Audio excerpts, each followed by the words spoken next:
Gente boa de Deus, estamos novamente aqui, mais uma vez, com SalmoCast, um programa da Igreja Presbiteriana de Manaus, a Igreja da Amazônia, e hoje eu tenho uma grata satisfação de estar conosco, novamente, o nosso amigo querido, Reverendo Hernandes Dias Lopes. Pastor amado, seja bem-vindo à casa que é sua, aqui na Amazônia. É um privilégio estar aqui, parabéns pelo programa.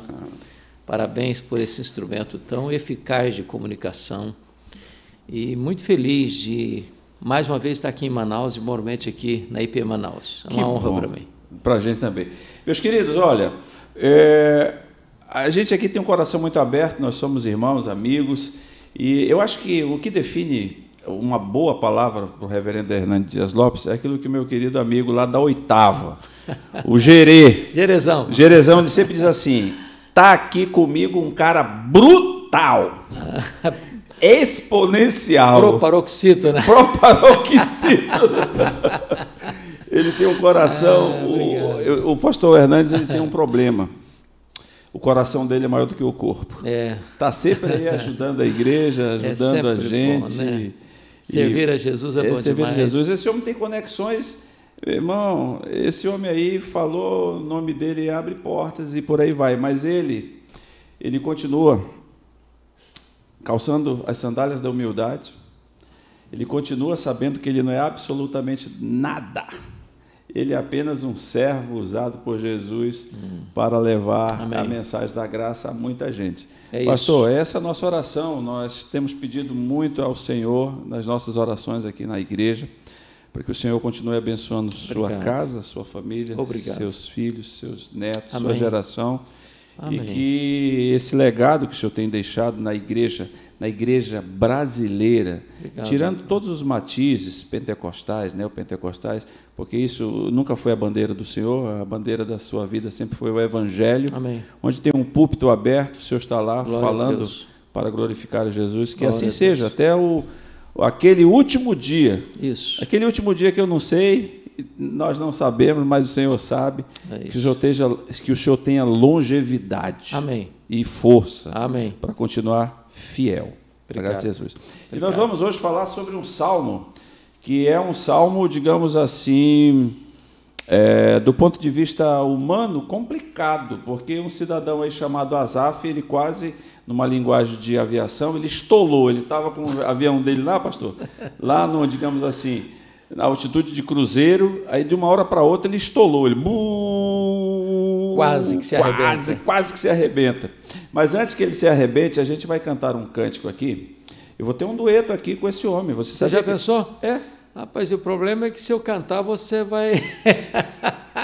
você vai desistir da música. Não, vamos lá. Vamos cantar o Senhor, né? Vamos louvar Ele. Esse é um cântico conhecido do cancioneiro evangélico. Eu acho que é do Asaf. Asaf, me perdoa, tá, Asaf? Ou é do Bené Gomes? Tu és soberano sobre a terra. E é bem simples, ele é poderoso esse cântico. Fala sobre a soberania do Senhor. Vamos lá, reverendo? Vamos lá. Tu és soberano sobre a terra, sobre os céus tu és Senhor absoluto. Tudo que existe e acontece, tu sabes muito bem. Tu és tremendo e apesar desta glória que tens, tu te importas comigo também. E este amor tão grande eleva-me, amar-me a ti. Tu és tremendo, tu és tremendo. Tu és soberano sobre a terra, sobre os céus tu és Senhor absoluto. Tudo que existe e acontece, tu sabes muito bem. Tu és tremendo, e apesar desta glória que tem, tu te importas comigo também. E este amor tão grande eleva-me, amar-me a ti. Tu és tremendo, tu és tremendo, tu és tremendo.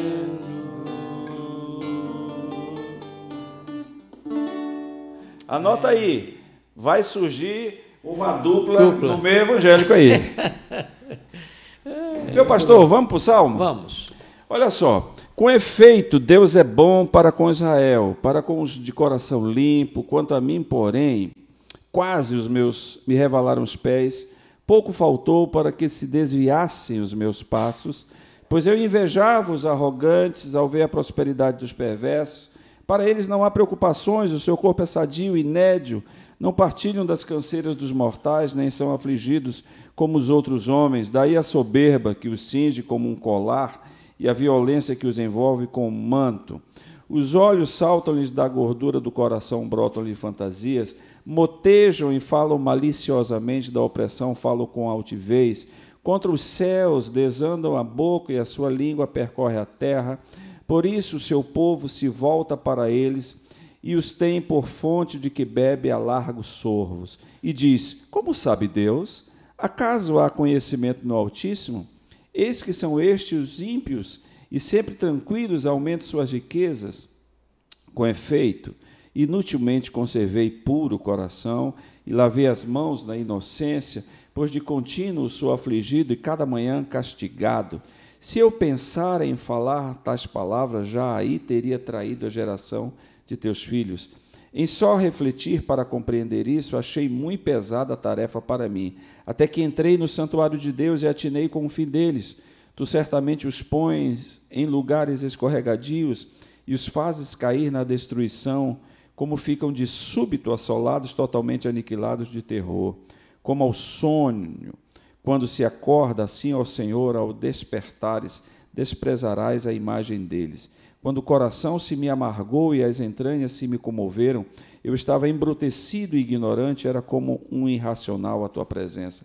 Todavia estou sempre contigo, tu me seguras pela minha mão direita, tu me guias com o teu conselho e depois me recebes na glória. Quem mais tenho eu no céu? Não há outro em quem eu me compraza na terra, ainda que a minha carne e o meu coração desfaleçam. Deus é a fortaleza do meu coração e a minha herança para sempre. Os que se afastam de ti, eis que perecem, tu destrói todos os que são infiéis para contigo. Quanto a mim, bom estar junto a Deus, no Senhor Deus, ponho o meu refúgio para proclamar todos os seus feitos. Amém. Amém. Meu querido pastor Hernandes Dias Lopes, eu me lembro de um livro que minha esposa me deu, chamado Por que coisas boas acontecem...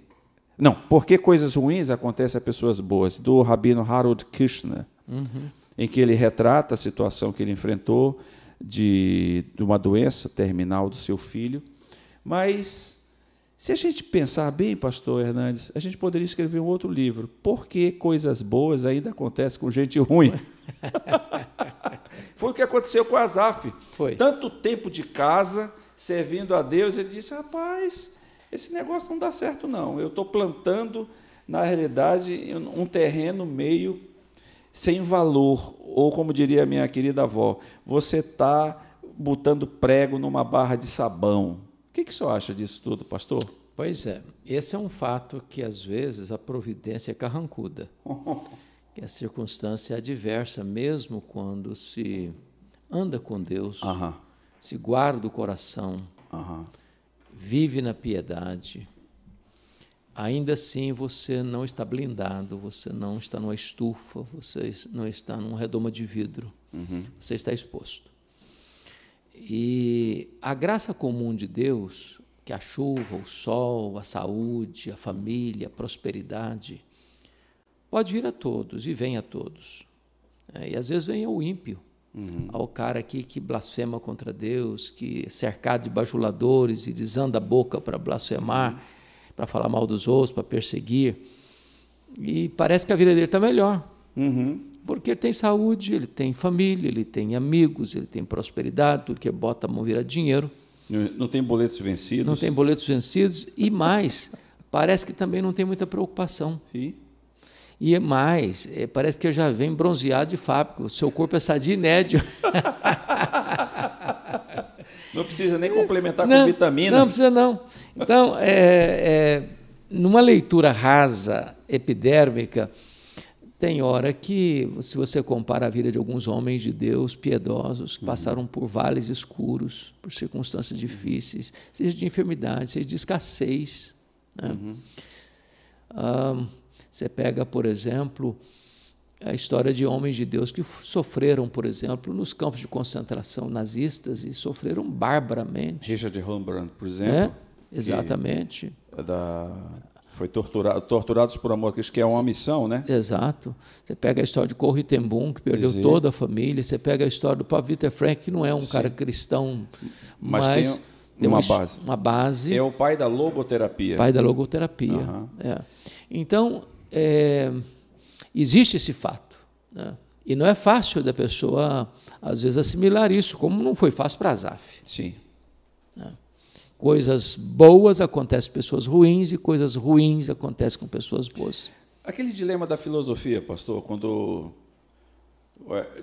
se olha para Deus, para a pessoa do Senhor, obviamente como objeto de estudo, diz assim, não, Deus não pode ser bom, porque se ele fosse bom, ele não faria o que está acontecendo no mundo. Não, ele é bom, mas ele não tem poder. Ele tem sentimento, mas não tem poder. Se tivesse poder, não deixaria a coisa acontecer. Exatamente. Esse é o grande dilema, né? É um grande dilema, e às vezes as pessoas deixam de entender duas coisas. Primeiro, nós estamos vivendo num mundo caído. Que a teologia chama de teodiceia, né? Num mundo caído, e a consequência, Deus alertou. Olha, não faça isso porque vai acontecer aquilo. Sim. Então, o segundo aspecto é que, mesmo nesse mundo caído e trágico, está aí a história da redenção. Sim. Que é a história do amor de Deus que resgata, que restaura, que faz tudo novo. Né? E mais, é a promessa de Deus de que lá no final o bem vence o mal. O Cordeiro venceu, né? O Cordeiro venceu. A história já está A verdade fechada. prevalece sobre a mentira. Então, nós vivemos num mundo, no Brasil, e olhando para fora da nossa nação, tem hora que você pensa que o mal está ganhando de goleada do bem. Que os homens maus, violentos, corruptos, mentirosos, eles estão numa posição de destaque, e os justos estão oprimidos. Mas esse jogo vai virar. Em nome de Jesus. Esse jogo já virou nos decretos de Deus. Sim. Então, uma coisa nós sabemos, é o final. E a vitória é de Cristo e do seu povo. Então, esse salmo, penso eu, que ele retrata essa jornada. Sim. E a chave da virada, penso que são duas coisas, sabe, na análise do texto. A chave da virada é quando você passa a compreender quem é Deus. Segundo, quem é você.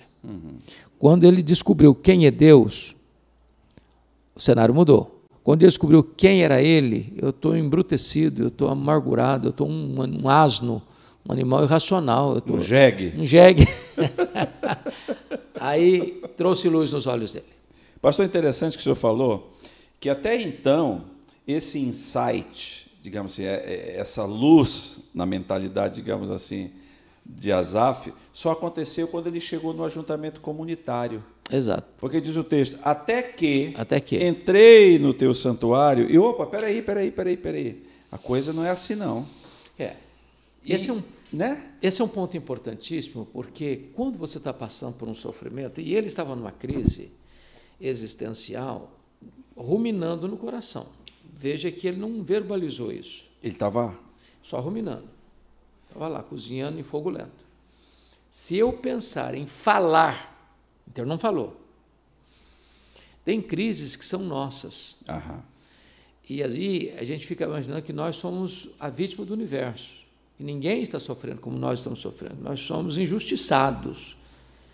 Toda manhã eu sou castigado, lavando as mãos da inocência. Eu mereço mais, ele está pensando, eu mereço mais. Então, quando se entra na comunidade, quando você vê, tem gente que está lá louvando a Deus, está passando pelos mesmos problemas, como diz Pedro, o mesmo fogo da perseguição, a mesma situação adversa, enfrentando doença, enfrentando escassez, enfrentando oposição, perseguição, maledicência, e está lá louvando a Deus. Apesar disso. Então, é por isso que não existe cristianismo solitário.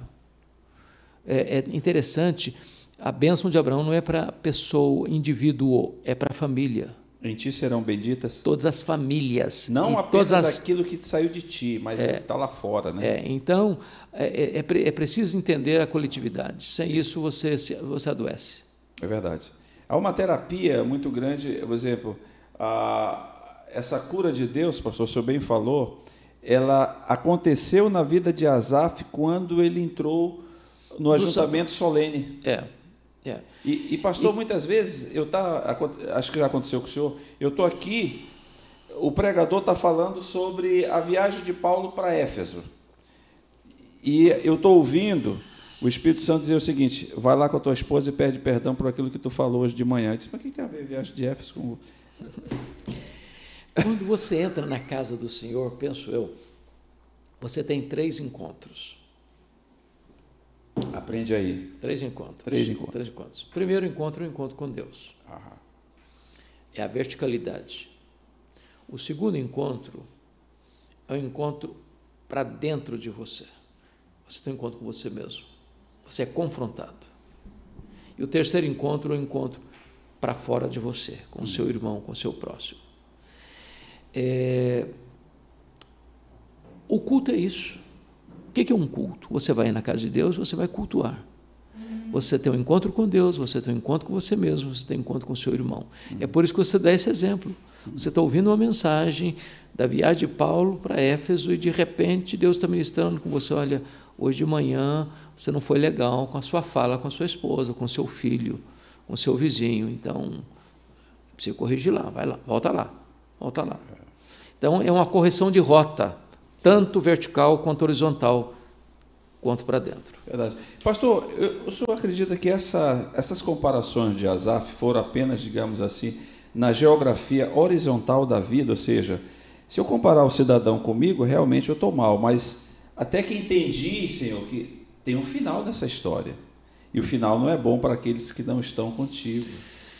O grande aspecto, por exemplo, você pega os grandes ícones aí da lista aí do Forbes, dos bilionários. Uhum.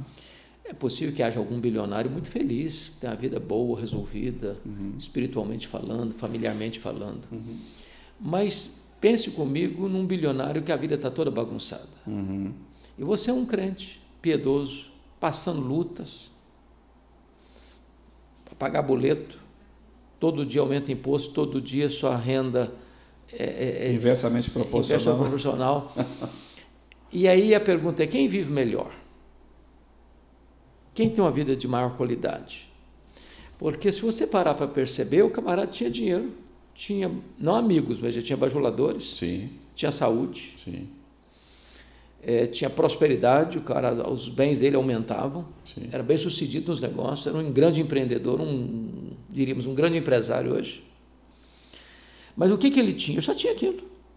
Ele era tão rico que só tinha dinheiro. Só tinha dinheiro. E quem disse isso foi o Dr. John Rockefeller, disse que o mais pobre que ele conhecia era um que só tinha dinheiro. Então, tem muitas pessoas riquíssimas que estão pulando da cobertura do seu prédio porque não suportam a vida. Agora, quando você tem Deus, você tem uma herança que não se finda com esta vida. Aleluia. Você tem uma riqueza que é eterna. Aleluia. Então, a alegria, o privilégio, o prazer desta vida é muito grande. Então, avaliar a vida apenas na horizontalidade... Aliás, foi isso que Salomão se complicou, né? Lembra? Sim. O Salomão, quando olhou a vida apenas debaixo do sol, tudo que ele pôs a mão e tudo que ele ajuntou, não preencheu o vazio. Vanitas vanitanto. Vaidade das vaidades. Tudo é vaidade. Bolha de sabão. Só tem brilho, mas não tem conteúdo. Verdade. Pastor, ele chega aqui num ponto, quando ele vai no ajuntamento solene, tem esse insight, ele diz assim: Senhor, tu sempre está comigo. Na realidade, tu está comigo em toda situação. Parece que ele está antevendo João 16,33, né? Uhum. Tenho-vos dito essas coisas para que em mim tenhais paz. No mundo tereis aflições, todavia tem de bom ânimo, porque eu venci o mundo. Algum pregador já disse que o problema não são as aflições, é a mentalidade. O homem, aliás, Salomão disse isso em Provérbios, né? O homem, assim como o homem pensa... Provérbio 23:7. Assim ele é. Então, a batalha se ganha ou se perde no campo da mente. Uhum. Se eu introjeto um fato na minha mente, eu tenho grande possibilidade de ser a extensão daquilo que eu projetei, Sim. que eu pensei. Então, é por isso que Paulo diz que você deve pensar nas coisas lá do alto. Sim. Ou tudo que é verdadeiro, tudo que é justo, tudo que é louvável, se alguma virtude há, se algum louvor existe, seja isso que ocupe o vosso Filipenses 4:8. O vosso pensamento. Então, ele estava tendo um raciocínio equivocado quando ele menciona aqui no versículo de número 13, com efeito inutilmente concebeu puro o coração e lavei as mãos da inocência, pois de contínuo sou afligido e cada manhã castigado. E o que ele disse aí, por que ele quase resvalou os pés, versículo 3, porque eu invejava os arrogantes. Eu queria estar no lugar deles. Então, quando eu olho pela janela e olho para a vida do ímpio, o camarada está com um carro importado, está morando numa parte de cobertura, está morando numa mansão, num condomínio fechado, a conta bancária dele pinga dinheiro todo dia, os filhos dele estudam na melhor escola, ele veste as melhores roupas, ele come nos melhores restaurantes, ele faz as melhores viagens do mundo, ele fica nos melhores hotéis, a vida dele é uma maravilha, e eu estou aqui, ralando todo dia preocupado, vou dar conta, não vou dar conta, meus filhos têm problema, eu fico passando doença e tal. Eu falei, puxa vida, mas está valendo a pena ser crente? É isso? A vida dele está melhor que a minha. Vou carpir, né? Foi embora. Então, eu acho que se a pessoa olhar só esse estereótipo, só o externo, só a casca, só o verniz, só a propaganda, corre-se o risco de a pessoa pensar curta melhor. Aliás, nós temos um ditado aqui no Brasil, né? O fulano tal vai muito bem. A pessoa é de bem, a pessoa está bem financeiramente. A pessoa tem a tendência de olhar isso. O cara que tem dinheiro está bem, e o cara que não tem dinheiro está mal. Esse era o pensamento do Asaf, nessa primeira fase da vida. E um crente, hein? Crente. Aliás, ele confessa isso aqui, né? Ele guardou... É um homem do culto, né? Homem do culto, homem da música, do louvor, da adoração. Guardei puro o coração e lavei as mãos da inocência. Coração puro, vida inocente. Vida piedosa. Agora, a pergunta é, essa tentação ainda fica soprando nos ouvidos do crente hoje? Será que a gente escuta o bafo do inimigo na nossa nuca ainda hoje, com essas mesmas preocupações? Reverendo, eu lhe digo com toda sinceridade, de vez em quando e de quando em vez... Não é de vez em sempre, tá bom. Isso aparece comigo. E porque eu tenho a tendência de me achar na figura de Jó, muitas vezes. Olha, Deus está dizendo, vixe lá no Amazonas, na cidade de Manaus, o meu servo Miguel, o homem íntegro, justo, temente a Deus, que desvia do mal. Ele disse, Senhor, está faltando só a parte boa do Jó, cadê os camelos, cadê o... Então, a percepção, pastor, muitas vezes é que nós merecemos mais. Mas o grande problema de Asaf, é que ele estava esquecendo, como o senhor bem disse anteriormente, é que Deus estava sempre com ele, estava suprindo a vida dele, ele não estava se regozijando com aquilo que ele tinha. Ele se esqueceu de que ele estava sempre com o Senhor, que o Senhor o dirigia, que o Senhor ia levá-lo até o final, como Paulo disse em Filipenses 1,6, ele ia completar a obra na vida de Asaf, e ele estaria com misericórdia e bondade perseguindo a vida dele até o final. Ele estava esquecendo disso, ele estava olhando só para o imediato, para a fotografia de uma pessoa que ele julgava que era melhor do que ele, e o céu estava dizendo, não é assim, não é isso. Há poucos dias um rapaz chegou para mim, contando a história dele, que contava para outra pessoa e disse, rapaz, meu avô não era um cara crente, mas era muito rico. Eu falei, qual é o seu sonho de vida? A pessoa perguntou, eu queria ser rico igual ao meu avô morreu rico. A pessoa disse, morreu rico? Ninguém morre rico. O cara morreu, você vai lá no cemitério, veja a sepultura do pobre e do rico, qual a diferença? Nenhuma. Então, esse foi o problema da história que Jesus contou em Lucas 16. A vida é feita de duas fases, duas etapas. Antes da sepultura e depois da sepultura. Exatamente. Do lado de cada sepultura, tem muita gente nadando em dinheiro e tem gente vivendo na escassez. Do lado de lá da sepultura, o que era riqueza aqui não conta lá. O que é pobreza aqui não define lá. Verdade.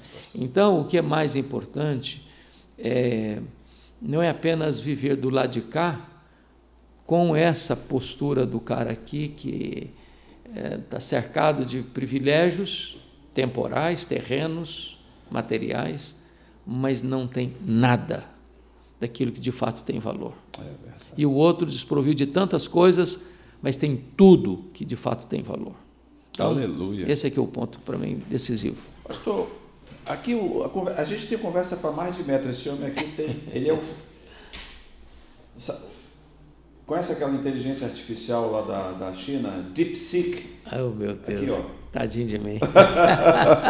Como diz o caipira, antecesse. Antecêssemos, né? Pastor querido, é muito bom estar contigo aqui. Digamos, fazendo uma síntese bem apartada. Digamos assim, um crente como eu e você aí. Está numa crise doida. Rapaz, eu estou aqui tanto tempo aqui pregando o evangelho, distribuindo folheto, sendo fiel, não falando mal do pastor, orando, ajudando a SAF e essas coisas aí, e eu estou numa crise doida. O que a gente faz? Reverendo? O que a gente faz? Pois é. Primeiramente, me permita repetir duas coisas. É preciso conhecer quem é o seu Deus, quão grande é o seu Deus, quão bom é o seu Deus, quão gracioso é o seu Deus. Você está vivo. Amém. Você está respirando. Aquilo que é mais importante, você tem de graça. Aleluia. Nessa pandemia que assolou o Brasil e o mundo, quantas pessoas bilionárias morreram por aquilo que era de graça, o ar nos seus pulmões. Você está vivo. Você tem uma família. Você tem irmãos, você tem amigos, você tem Jesus, aleluia. Você tem a vida eterna, você tem o céu, você é filho do Rei dos Reis, do Senhor dos Senhores, amém. Você tem uma herança que riqueza nenhuma pode comprar, aleluia. Que nunca vai terminar. Então, olha para além dessa circunstância adversa e talvez fale como Jó, que perdeu os bens, perdeu a saúde, enterrou os filhos, perdeu o apoio da mulher, foi acusado injustamente pelos amigos, diríamos nós, no fundo do poço, perdeu tudo, exceto Deus e a sua fé nele. Mas uma coisa eu sei, é que meu Redentor vive. Aleluia. Então, no vale mais escuro é possível você olhar para cima, amém. E entender que Deus é o seu tesouro e a sua herança eterna. Aleluia. É isso. Querido, foi dito, está colocado, é a palavra do Senhor. O reverendo não inventou nada, ele apenas falou aquilo que ele vive, que nós cremos, e que se você estiver passando em crise, saiba primeiro que você é normal, você é um ser humano. Asaf era um homem do culto, e ele passou por isso, exatamente. Mas ele teve uma orientação dos céus quando ele fez o ajuntamento comunitário. Então, permaneça louvando a Deus, permaneça na sua igreja servindo ao Senhor. Amém. E vamos em frente, porque essa é a nossa jornada da vida. É desse jeito. E vamos em frente, meu pastor? Vamos em frente. Bom estar contigo. Deus bom é abençoe. Deus para com Reverendo Hernandes Dias. Aleluia. Glória a Jesus. Aliás, sim, o Salmo 73 termina com a conclusão, já dizia Mark Lloyd Jones, porque ele fez toda essa análise e a conclusão que ele chega está no verso 1. Leia para nós. Com efeito, Deus é bom para com Israel, para com os de coração limpo. É isso aí. As crises vêm, as crises vão, as crises passam e Deus é o mesmo. Deus é bom, sempre bom. Aleluia. O Senhor te abençoe e te guarde. Abraço, gente. E a gente se encontra em breve. Esse foi mais um SalmoCast, um programa da Igreja Presbiteriana de Manaus, a Igreja de Amazônia. O Senhor te abençoe.